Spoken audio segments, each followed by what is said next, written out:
About 1977, I decided to have a look at the Quran. I never met a Muslim. I lived 100 kilometers from the nearest Muslim. See, what interested me was what non-Muslims said about Muhammad.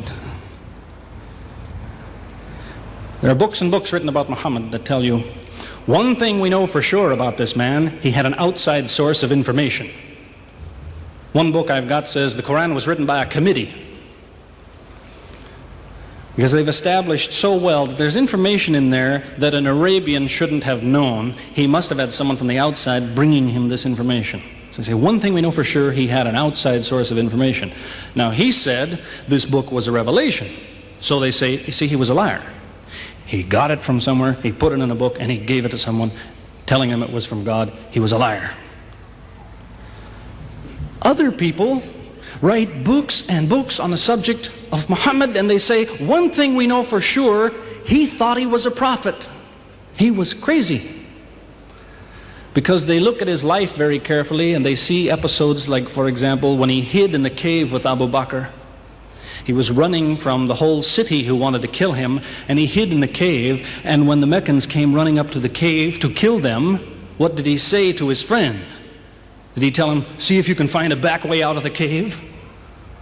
What he told his friend was, relax. He was telling him, I see what you see, but he said, God is with us. God will save us. So people on that basis, they say, you see, he thought he was a prophet. He thought God was with him because he said things like that. He wasn't a liar. They never seem to realize that one man can't be both. So you can't be a liar and a crazy man at the same time. If you think that an angel gives the words of God in your ear, and somebody says, I have a question for you, what does God tell you about this thing? I want to hear an answer tomorrow. If you're a crazy man, if you think an angel whispers in your ear, then you don't sit up that night thinking, what will I tell him tomorrow? What can I find? Who knows the answer? You're crazy. You think the angel will tell you the answer. You don't go and look it up somewhere. You see, you can't be a liar and a crazy man at the same time. You can be one or the other, or neither, but you can't be both. And you see, I read 2 non-Muslim biographies of Muhammad. One was by Rodenson, who's an atheist, who hated the man. But many interesting things come up about his life that I had to wonder about. One story that's told is that when he was an older man, he had a son named Abraham. The son died when the child was 2 years old. The same day the boy died, there was an eclipse of the sun. The sky went dark. And the Muslims came running to their prophet and said, look, it's a miracle. Your child died and the sky went dark in sadness. It occurred to me, see, if he was a crazy man, he'd probably believe what they said. He'd probably think, yes, it's a miracle. My child died, the sky is dark. Yes, it's a miracle. If he was a crazy man. If he was a liar, he would have taken advantage of it. He would have said, yes, right, my child died, the sky is dark, you tell everyone, it proves I'm a prophet. It's a miracle. But what did he do? He became angry with the Muslims. He told them that was nonsense. He was angry with them. How dare you say that? He said the sun and the moon are signs of God, and they don't worry themselves about the birth of a man or the death of a son of Muhammad. Doesn't look very crazy, doesn't look much like a liar. Now you have a third alternative, of course, which people tell you all the time. They say, no, he was not a liar. He was not a crazy man. He was deceived by the devil. Deceived by the devil. It's an interesting idea, but whatever you say, you better be ready to back it up. There's a lot of difficulties with that idea. For example, there is a verse in the Quran which tells the reader about a good habit to develop. It tells him, before you read this book, always say, A'udhu billahi minash shaitani rajim, which means, I take refuge in God from Satan the rejected. Is this Satan who wrote this? Who said, before you read my book, ask God to save you from me? Is that Satan who wrote that? As Jesus said, if Satan is divided against himself, then his kingdom will fall. He's fighting against his own interests. So let me finish with a story that illustrates a point. As I said, there's many theories and many explanations around, many explanations. But an explanation, something somebody tells you, is just so much air coming out of his mouth unless he has proof and unless he offers you something that you can use to falsify it. You see, there's many theories of how do the planets go around the sun and how do the stars burn and all the rest of it. Many theories. Most of them are just so much wind. Scientists pay no attention to them because they don't contain something that could be checked to prove it false. You see, Einstein was considered an intelligent man because when he offered his theory in 1905 and again in 1915, he didn't just offer a theory, he said, here's 3 ways to prove I'm wrong. Now it's worth listening to. He's told me, here's 3 different things you can do. If you can do this, I'm wrong. Here you are.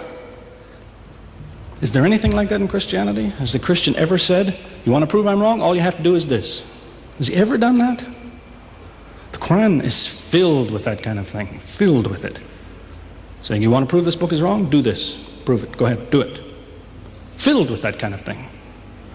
There's an example of it that made a big impression in its day, during the lifetime, 14 centuries ago, of the Prophet of Islam. You see, he had an uncle named Abu Lahab. That was his nickname, Abu Lahab. This man hated Muhammad. He hated anything the man said. He used to watch him going through the city, and if he saw him talking to someone, he waited till they split up. He'd go after the man he spoke to and take him and say, what did Muhammad tell you? Whatever it is, it's a lie. Did he tell you day? It's night. Did he say black? It's white. Exact opposite. Whatever he heard the Muslims say, he said the opposite. That was the way his mind worked. There's a little chapter of the Quran called Lahab, and it says about this man that he'll never change. It condemns him to hell, Jahannam. You see, if the man had ever become a Muslim, the Muslims would believe, well, now he's not condemned anymore. You see, for 10 years before Abu Lahab died, that was a part of the Quran. And the Muslims could come to Abu Lahab and say, do you know, it's been revealed to us in our book that you will never be a Muslim. God says you will never be a Muslim. For 10 years they told him that. All he had to do was say, well, your book is wrong. I want to be a Muslim. What do you think of your book now? That's all he had to do. He had 10 years to think about it. And that's the way he was. See, if somebody is your enemy, you don't come to him and say, you want to prove I'm wrong? Here, say this. Come on, say it. If all you have to do is say the words and I'm wrong, you finish me. He never did it. See, this is one of many cases of something that was offered that could have been falsifiable. So it was. As I say, in 1978, after, how long would that be? 15 years of arguing with the church authorities, one place or another, I got the idea. I'm going to argue with some other people. I'm going to read the Quran, see how much of it is any good, pick out the true, pick out the false. Thought it'll take a few years, it'll take some serious study and so on. I read through it. About 3 days later, I finished it. I said, this is what I've been saying for 15 years. So I went to find some Muslims. I don't want somebody to feel you've been tricked into something. I haven't said anything about Christianity that isn't true. I haven't said anything about Islam that isn't true unless it was a slip of the tongue or something. I'm simply trying to remind an individual, don't close your mind before it's too late. Don't make up your mind before you have all the facts. Most people who used to be Christians and become Muslims will tell you, I am a better Christian than I used to be. Now I follow Christ. I didn't before. That's what I would tell you. The Bible says Jesus told his disciples, when you greet one another, let your greeting be, peace be with you. He set the example. Peace be with you. Who says that today? Christians? Once in a great while, maybe. Muslims, whether they speak Arabic or not, they say, Salaam alaikum. Peace be with you. Jesus, when he prayed in the Garden of Gethsemane, put his forehead on the ground. Who prays like that? Christians or Muslims? Jesus used to fast for more than a month at a time. Who fasts today? Christians or Muslims? who really is trying to imitate Jesus. Somebody said to me before coming in here, they said, the Muslims make Jesus out, they insult him and so on and so on. How, possibly, do they insult him? They lift him up. Up.